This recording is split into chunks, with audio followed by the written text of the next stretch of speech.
When we reached the harbor, we found it landlocked under steep cliffs, with a narrow entrance between two headlands.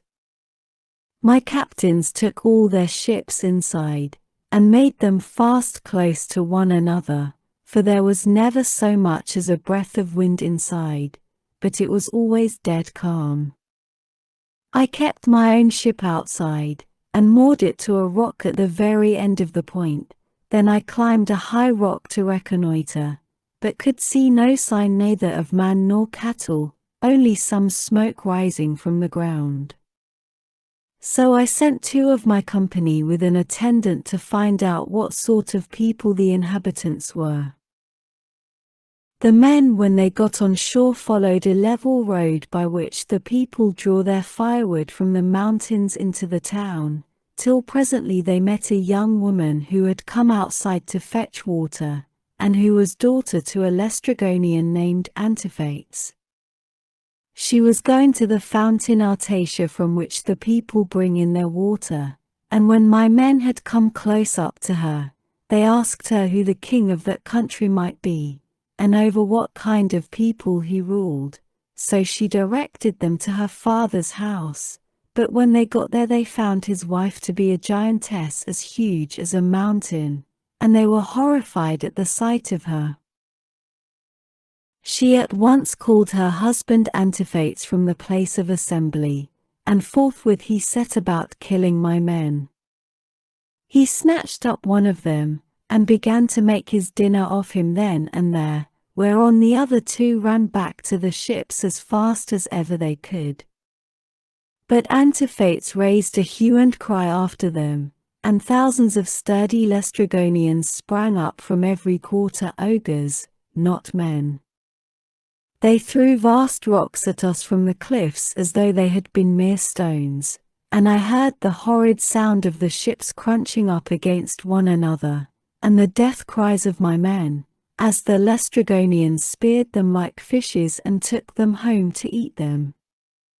While they were thus killing my men within the harbor, I drew my sword, cut the cable of my own ship, and told my men to row with all their might if they too would not fare like the rest.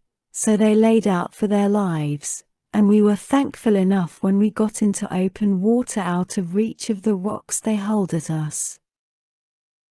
As for the others, there was not one of them left. Thence we sailed sadly on, glad to have escaped death, though we had lost our comrades, and came to the Aeaean island, where Circe lives, a great and cunning goddess who is own sister to the magician Eats, for they are both children of the sun by Perse, who is daughter to Oceanus.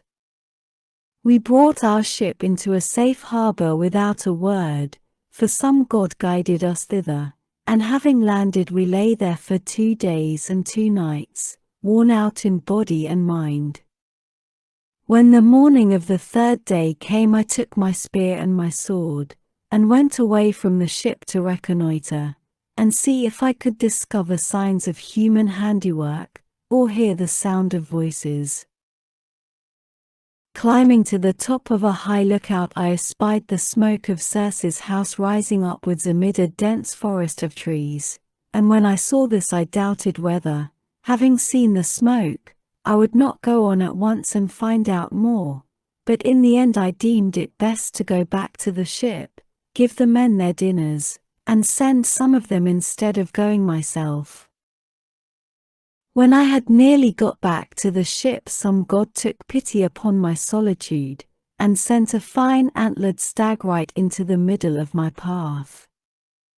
He was coming down his pasture in the forest to drink of the river, for the heat of the sun drove him, and as he passed I struck him in the middle of the back. The bronze point of the spear went clean through him, and he lay groaning in the dust until the life went out of him. Then I set my foot upon him, drew my spear from the wound, and laid it down. I also gathered rough grass and rushes and twisted them into a fathom or so of good stout rope, with which I bound the 4 feet of the noble creature together. Having so done, I hung him round my neck and walked back to the ship leaning upon my spear, for the stag was much too big for me to be able to carry him on my shoulder, steadying him with one hand. As I threw him down in front of the ship, I called the men and spoke cheeringly man by man to each of them. "Look here, my friends," said I, "we are not going to die so much before our time after all, and at any rate we will not starve so long as we have got something to eat and drink on board."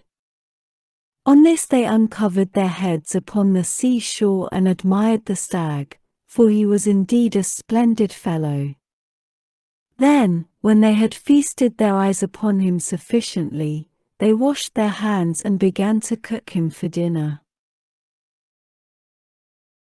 Thus through the livelong day to the going down of the sun we stayed there eating and drinking our fill, but when the sun went down and it came on dark, we camped upon the seashore. When the child of morning, rosy-fingered dawn, appeared, I called a council and said, "My friends, we are in very great difficulties, listen therefore to me. We have no idea where the sun either sets or rises, 85, so that we do not even know east from west. I see no way out of it, nevertheless, we must try and find one. We are certainly on an island, for I went as high as I could this morning, and saw the sea reaching all round it to the horizon. It lies low, but towards the middle I saw smoke rising from out of a thick forest of trees." Their hearts sank as they heard me, for they remembered how they had been treated by the Laestrygonian Antiphates, and by the savage ogre Polyphemus. They wept bitterly in their dismay, but there was nothing to be got by crying, so I divided them into 2 companies and set a captain over each. I gave one company to Eurylochus, while I took command of the other myself. Then we cast lots in a helmet, and the lot fell upon Eurylochus, so he set out with his 22 men, and they wept, as also did we who were left behind. When they reached Circe's house they found it built of cut stones, on a site that could be seen from far, in the middle of the forest. There were wild mountain wolves and lions prowling all round it, poor bewitched creatures whom she had tamed by her enchantments and drugged into subjection. They did not attack my men, but wagged their great tails, fawned upon them, and rubbed their noses lovingly against them. 86. As hounds crowd round their master when they see him coming from dinner, for they know he will bring them something, even so did these wolves and lions with their great claws fawn upon my men. But the men were terribly frightened at seeing such strange creatures.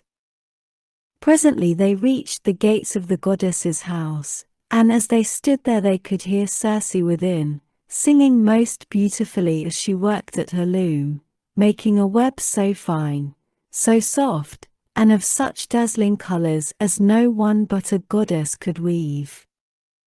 On this Polites, whom I valued and trusted more than any other of my men, said, "There is someone inside working at a loom and singing most beautifully. The whole place resounds with it. Let us call her and see whether she is woman or goddess." They called her and she came down, unfastened the door, and bade them enter. They, thinking no evil, followed her, all except Eurylochus, who suspected mischief and stayed outside. When she had got them into her house, she set them upon benches and seats and mixed them a mess with cheese, honey, meal, and Pramnian wine, but she drugged it with wicked poisons to make them forget their homes, and when they had drunk she turned them into pigs by a stroke of her wand, and shut them up in her pigsties. They were like pigs, head, hair, and all, and they grunted just as pigs do, but their senses were the same as before, and they remembered everything. Thus then were they shut up squealing, and Circe threw them some acorns and beech masts such as pigs eat, but Eurylochus hurried back to tell me about the sad fate of our comrades. He was so overcome with dismay that though he tried to speak he could find no words to do so. His eyes filled with tears and he could only sob and sigh, till at last we forced his story out of him, and he told us what had happened to the others. "We went," said he, "as you told us, through the forest, and in the middle of it there was a fine house built with cut stones in a place that could be seen from far. There we found a woman, or else she was a goddess, working at her loom and singing sweetly, so the men shouted to her and called her, whereon she at once came down, opened the door, and invited us in. The others did not suspect any mischief, so they followed her into the house, but I stayed where I was, for I thought there might be some treachery. From that moment I saw them no more, for not one of them ever came out, though I sat a long time watching for them. Then I took my sword of bronze and slung it over my shoulders. I also took my bow, and told Eurylochus to come back with me and show me the way. But he laid hold of me with both his hands and spoke piteously, saying, "Sir, do not force me to go with you, but let me stay here, for I know you will not bring one of them back with you, nor even return alive yourself. Let us rather see if we cannot escape at any rate with the few that are left us, for we may still save our lives." "Stay where you are, then," answered I, "eating and drinking at the ship, but I must go, for I am most urgently bound to do so." With this I left the ship and went up inland. When I got through the charmed grove, and was near the great house of the enchantress Circe, I met Mercury with his golden wand, disguised as a young man in the heyday of his youth and beauty, with the down just coming upon his face. He came up to me and took my hand within his own, saying, "My poor unhappy man, whither are you going over this mountain top, alone and without knowing the way? Your men are shut up in Circe's pigsties, like so many wild boars in their lairs. You surely do not fancy that you can set them free? I can tell you that you will never get back and will have to stay there with the rest of them. But never mind, I will protect you and get you out of your difficulty. Take this herb, which is one of great virtue, and keep it about you when you go to Circe's house. It will be a talisman to you against every kind of mischief. And I will tell you of all the wicked witchcraft that Circe will try to practice upon you. She will mix a mess for you to drink, and she will drug the meal with which she makes it, but she will not be able to charm you, for the virtue of the herb that I shall give you will prevent her spells from working. I will tell you all about it. When Circe strikes you with her wand, draw your sword and spring upon her as though you were going to kill her. She will then be frightened, and will desire you to go to bed with her. On this you must not point blank refuse her, for you want her to set your companions free, and to take good care also of yourself, but you must make her swear solemnly by all the blessed gods that she will plot no further mischief against you, or else when she has got you naked she will unman you and make you fit for nothing." As he spoke he pulled the herb out of the ground and showed me what it was like. The root was black, while the flower was as white as milk. The gods call it moly, and mortal men cannot uproot it, but the gods can do whatever they like. Then Mercury went back to high Olympus, passing over the wooded island, but I fared onward to the house of Circe, and my heart was clouded with care as I walked along. When I got to the gates I stood there and called the goddess, And as soon as she heard me, she came down, opened the door,